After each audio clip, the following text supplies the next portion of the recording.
Hello students, welcome to the online class 10th Science. Today we are going to see the continuation of the lesson Atoms and Molecules. Today we see the topic Atom and Atomic Mass. As you know, anything that has mass and occupies space is called matter. Atoms are the building blocks of matter. அணுக்கள் தான் என்னது building blocks, ஒரு பருப்பொருளுடைய கட்டுமான அமைப்பு. Since matter has mass, அந்த matter என்னது mass, குறிப்பிட்ட நிறைய கொண்டு வரும். It must be due to its atoms, அதில் அணுக்களும் இருக்கும். அப்போ நம்ம ஏற்கனவே லாஸ்ட் கிளாஸ் பார்த்தோம், வாட் எவர் அரவுண்ட் அஸ் என்னென்ன காணப்படுதோ எல்லாமே மேட்டர்னு பார்த்தோம். அந்த மேட்டர் எதனால் ஆனது? ஆட்டம்ஸ். அந்த மேட்டர் ஆக்குபை சர்டன் பிளேஸ், ஒரு குறிப்பிட்ட இடத்த எடுத்துக்கும். அதான் இங்கே சொல்கிறாங்க. Since matter has mass it must be due to its atoms. According to modern atomic theory an atom contains, நவீன அணுக்கொள்கைப்படி அணுக்கள் என்ன இருக்குன்னா அதில் இருக்கக்கூடிய sub atomic particles, protons, neutrons and electrons are present. Protons and neutrons have considerable mass. அப்போ அந்த sub atomic பார்ட்டிகளில் இருக்கக்கூடிய proton, neutron அதுக்கு குறிப்பிட்ட அளவு நிறை இருக்கிறது. But electrons do not have such a considerable mass. ஆனால் எலக்ட்ரான் நிறை பார்த்தோம்னா மிக மிக குறைவாக இருக்கிறது, அதை கன்சிடர் பண்ண முடியாத அளவுக்கு இருக்குது. Thus the mass of an atom is mainly, அப்போ அந்த ஒரு அணுவின் நிறை எதை பொறுத்து அமையுது? only depends upon the number of protons and number of neutrons present in an atom. அதான் இங்கே சொல்கிறாங்க, the mass of an atom is mainly contributed by its protons and neutrons, and hence the sum of the number of protons and neutrons of an atom is called its mass number. இப்போ mass நம்பர்னால் நமக்கு என்னன்னு சொல்லி தெரியுது. அப்போ mass நம்பர்னால் ஒரு அணுவில் இருக்கக்கூடிய proton மற்றும் நியூட்ரான்களினுடைய எண்ணிக்கையை பொறுத்து தான் அமையுது. அதில் இருக்கக்கூடிய எலக்ட்ரானை விட்டுடுறான், ஏன்னா அதனுடைய நிறை கன்சிடரபிள் பண்ணுற அளவுக்கு விட ரொம்ப ரொம்ப மிக குறைந்ததாக இருக்கிறது. It cannot be considerable. Then individual atoms are very small. இப்போ தனித்தனியாக ஒரு அணுக்கள் எடுத்துக்கிறோம், அது எப்படி இருக்கும்? மிக மிக சிறியதாக இருக்கும். And it is difficult to measure their mass. அப்போ அதனுடைய நிறைய கண்டுபிடிக்கிறது கஷ்டம். So you can measure the mass of macroscopic materials in gram or kilogram. உங்களுக்கு தெரியும், மைக்ரோஸ்கோப்னால் சின்னதாக இருக்கும், மேக்ரோஸ்கோப்பிக்னா பெரிய. அப்போ பெரிய பொருட்களினுடைய நிறைய நம்ம கிராமில் சொல்கிறோம், கிலோகிராமில் சொல்கிறோம். ரொம்ப ரொம்ப தெரியாத, கண்ணுக்கு தெரியாத சின்ன பொருட்களுடைய நிறைய சொல்கிறதுக்கு தான் இந்த மாதிரி அட்டாமிக் மாஸ் யூனிட்டுங்கிறத பயன்படுத்துகிறாங்க. அந்த mass of an atom is measured in atomic mass unit. அந்த அட்டாமிக் மாஸ் யூனிட் தான் AMU அப்படின்னு சொல்கிறோம். Atomic mass unit is 1/12 of the mass of a carbon 12 atom. அதாவது அட்டாமிக் மாஸ் யூனிட்டுங்கிறது, இப்போ கார்பன் தெரியும் நமக்கு ஆட்டம், அதில் கார்பன் 12 இருக்குது, கார்பன் 13 இருக்குது, கார்பன் 14 இருக்குது. இப்போ இதெல்லாம் என்ன? கார்பன் 12, 13, 14லாம் தீஸ் ஆர் ஐசோடோப்ஸ். அப்படின்னா they are all have same atomic number. அதனுடைய உள்ளே இருக்கக்கூடிய அட்டாமிக் நம்பர், அதாவது புரோட்டான் அல்லது எலக்ட்ரான் எண்ணிக்கை 12 தான் இருக்கும். ஆனால் அதில் இருக்கக்கூடிய நியூட்ரான் எண்ணிக்கை வேறுபடும். அதைத்தான் அங்கே என்னது கார்பன் 12, 13, 14, ஒரு இதில் 6 நியூட்ரான் இருக்கும், 7 நியூட்ரான் இருக்கும், 8 நியூட்ரான் இருக்கும். ஸோ அப்போ அதில் இருக்கக்கூடிய நியூட்ரானுடைய எண்ணிக்கை மாறுபடுது. அப்போ அதில் கார்பன் 12 அப்படிங்கிற அந்த அணுவில் அதில் 1/12 பங்கு, ஒரு கார்பன் 12ல் 1/12 பங்குல இருக்கிறது தான் ஒரு அட்டாமிக் மாஸ் யூனிட். நல்லா கவனிங்க, அட்டாமிக் மாஸ் யூனிட் இஸ் 1/12 அப்படின்னா நான் 1/12 பங்கு கார்பன் 12 அணுவில் என்னுடைய நிறை எவ்வளவோ அதுதான். கார்பன் 12 இருக்குது. அந்த கார்பன் 12ல் அதில் 1/12 12ல் ஒரு பங்கு எவ்வளோ நிறை இருக்குமோ அந்த நிறையை தான் 1 AMU 1 அட்டாமிக் மாஸ் யூனிட்டாக நம்ம ஸ்டாண்டர்ட் யூனிட்டாக எடுத்துக்கிறோம். ஓகே, அதான் இங்கே கொடுத்துருக்காங்க. And isotope of carbon which contains அதில் 6 ப்ரோட்டான்ஸ் இருக்குது அண்டு 6 நியூட்ரான்ஸ் இருக்குது. தென் நோட் இந்த simple AMU use no longer used. இதுக்கு முன்னால் வந்து அந்த AMUங்கிறது ரொம்ப யூஸ் பண்ணலை. மாடர்ன் இதில் தான் அதை யூஸ் பண்ணாங்க. அதுக்கு முன்னால் என்ன யூஸ் பண்ணியிருக்காங்கன்னா it uses the simple U, capital U தான் யூஸ் பண்ணியிருக்காங்க to denote unified atomic mass அப்படின்னு சொல்லி. இந்த mass of a proton or neutron is approximately 1 AMU.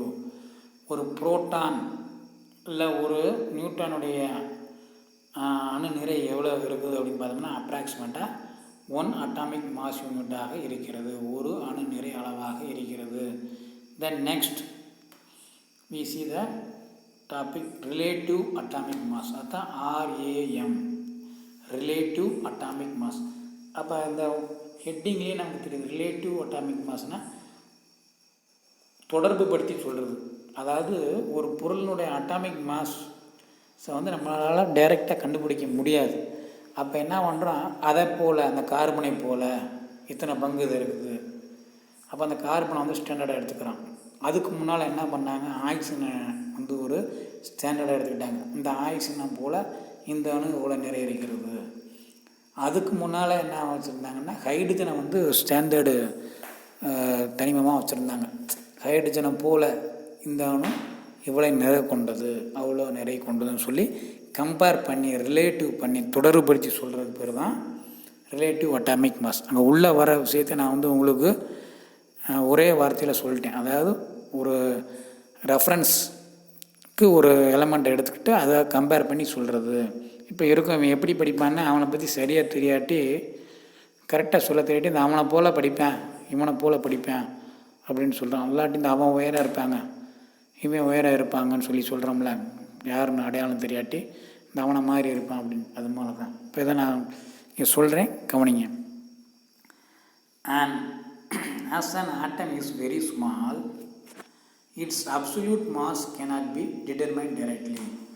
ஒரு அணு வந்து ரொம்ப சின்னதாக இருக்கிறதுனால அதனுடைய மாஸ் அப்சல்யூட்டாக கரெக்டாக வந்து நம்மளால் கண்டுபிடிக்க முடியலை.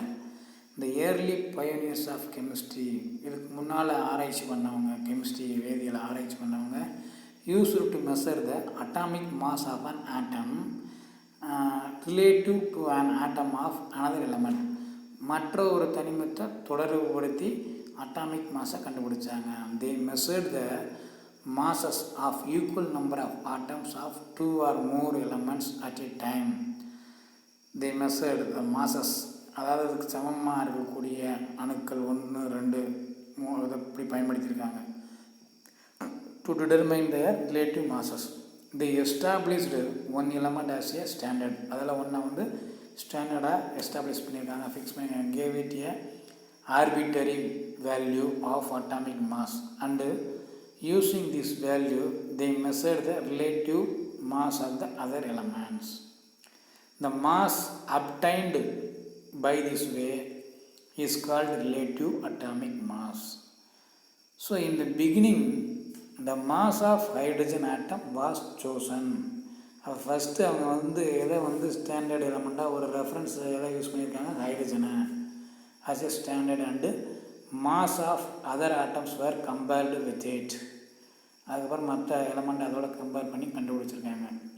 Because of the existence of isotopic character of hydrogen. ஏன் ஹைட்ரஜனை வந்து சூஸ் பண்ணாங்கன்னா அதில் வந்து ஐசோடோப்ஸ் இருக்குது, அதனால் அதை பயன்படுத்தியிருக்கிறாங்க. ஏன்னா ஹைட்ரஜனில் protium, deuterium, tritium. Then later hydrogen atom was replaced by oxygen atom. அதுக்கப்புறம் ஹைட்ரஜனை விட்டுட்டு ஸ்டாண்டர்டாக என்ன பண்ணாங்கன்னா வேறு ஒரு எலமெண்ட் ஆக்சிஜனை எடுத்தாங்க. Oxygen atom as the standard. இப்போ அட் ப்ரெசண்ட் என்ன யூஸ் பண்ணுறாங்கன்னா இந்த stable isotope of carbon 12, carbon 12ங்கிற தனிமத்தை ஸ்டாண்டர்டாக யூஸ் பண்ணுறாங்க. With atomic mass 12 is used as the standard for measuring the relative atomic mass of an element. So அந்த definition இதுதான் முக்கியமாக மனப்பாடமாக நம்ம தெரிஞ்சுக்கணும். Relative atomic mass of an element is the ratio between the average mass of its isotopes to 1/12th part of the mass of a carbon 12 atom. Once again, relative atomic mass of an element அப்படின்னா is the ratio between the average mass of its isotopes to 1/12th part of the mass of a carbon 12. அதாவது ஒப்பு அணு நிறை என்பது carbon 12 அணுவின் 1/12 பங்கு நிறையுள்ள அணுவிற்கு சமமானது. அந்த நிறைக்கு சமமான விகிதத்தில் இருக்க வேண்டும். It is denoted as AR. AR அப்படின்னா relative atomic mass. It is otherwise called standard atomic wait. So relative atomic mass AR is equal to average mass of the isotopes of the element by 1/12th of the mass of one carbon 12 atom. அதாவது carbon 12 அணுவின் 1/12 பங்கு நிறைக்கு நிறையினுடைய விகிதம். Modern methods of determination of atomic mass by spectrometry. இப்போ nowadays எப்படி atomic மாஸை கண்டுபிடிக்கிறாங்கன்னா, ஒரு மாஸ் ஸ்பெக்ட்ரோமீட்டர்னு சொல்லி ஒரு மீட்டர் இருக்குது, அதை வச்சு கண்டுபிடிச்சிடுறாங்க. அது எதனுடைய பேசிஸில் இயங்குது அப்படின்னா அந்த C12 கார்பன் 12 தான் அதில் ஸ்டாண்டர்டாக வச்சுருக்காங்க. For most of the elements the relative atomic mass is very closer to a whole number. இப்போ ஃப்ராக்ஷனில் வந்தால் அதை ஹோல் நம்பராக மாற்றி நமக்கு ரவுண்ட் ஆஃப் பண்ணி ஒரு ஹோல் வேல்யூவாக கொடுத்துருக்காங்க.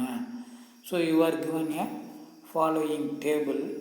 Some of the elements were given and its atomic and its mass number were given. So we see the table. So look at the table. Element hydrogen, its symbol is H, its relative atomic mass is 1. Then next carbon, symbol is C and its relative atomic mass is 12.